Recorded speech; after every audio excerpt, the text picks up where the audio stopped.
e4 and d4 are by far the most popular opening moves used in chess, but there are other, less common opening choices, ranging from solid and safe to outright risky and bizarre, used to catch a surprised opponent off guard.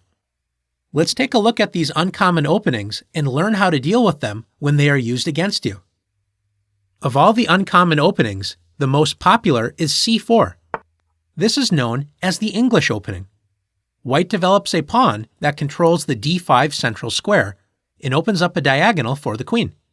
A good idea is to put a pawn immediately in the center with e5.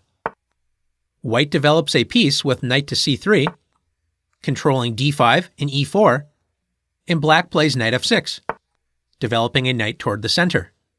White typically plays g3, preparing to put the bishop on the long diagonal with bishop g2. Notice that all of White's moves help control the central light squares d5 and e4. Black has several options, including attacking the center immediately with d5, or preparing that attack with c6. Black can also play knight to c6.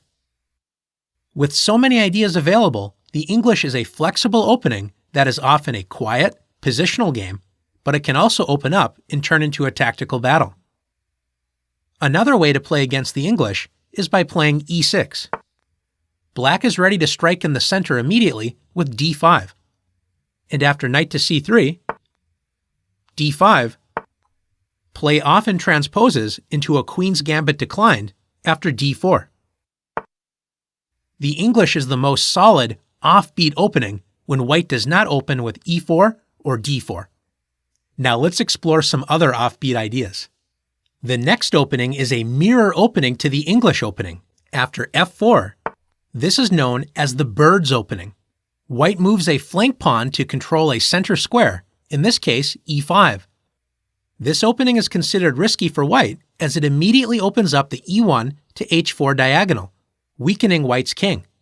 One solid way for Black to respond is with d5, controlling the center and focusing on simple development. You may notice that the position is a reverse Dutch defense, which is considered a risky defense against d4. After d4, the Dutch defense begins after f5. White does have an extra tempo by playing the Dutch defense with White, but it is still considered risky because White's king has been weakened. After knight to f3 and knight to f6, like many offbeat openings, Black can simply rely on common sense ideas, develop your pieces toward the center, and castle, while White's slightly exposed king may cause trouble for White in the middle game. Another offbeat opening for White is b3. White plays this move to open a space for the dark squared bishop to enter the long a1 to h8 diagonal. Once again, Black should control space in the center with e5. And after bishop b2, White fianchettos the bishop, placing pressure on the e5 pawn. After knight to c6, Black develops a knight and protects the pawn on e5. Black is ready to take more space in the center with d5. The Larsen opening allows Black greater space control in the center, so White will have a harder time developing pieces to active squares compared to Black. So far, we've looked at some offbeat openings that are still playable, but now we are going to look at some of the most bizarre openings you may see from time to time. After b4, this exotic opening is known as the orangutan. White is setting up a fianchetto on b2, just like the Larsen's opening, but is pushing the b-pawn 2 squares rather than 1. The drawback to this idea is that nothing is protecting the b4 pawn.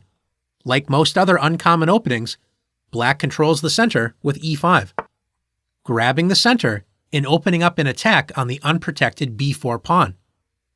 Against offbeat openings, it is a good plan to focus on controlling the center and finding active squares for your pieces. A mirror image to the orangutan opening is g4. This is known as the Grob's opening. Notice that it prepares to fianchetto the bishop to the g2 square, but it fails to put a pawn in the center while also weakening White's kingside. Imagine the White king trying to castle kingside in this game. Once again, Black should simply control the center with e5 or d5 and gain a good game by developing pieces toward the center. After e5, in bishop g2, black should play d5. Black places 2 pawns in the center and opens up the light-squared bishop's attack on the g4 pawn. Let's take a look at one more uncommon opening. After a3, this opening is known as the Anderson's opening.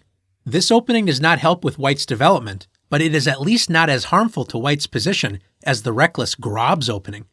White basically wants to play with the black pieces with the extra move a3 thrown in. Since a3 doesn't harm white's position too much, white's position should be okay. Again, when in doubt, if your opponent does not control the center, take control of it yourself, such as with e5. Now that you've learned uncommon openings,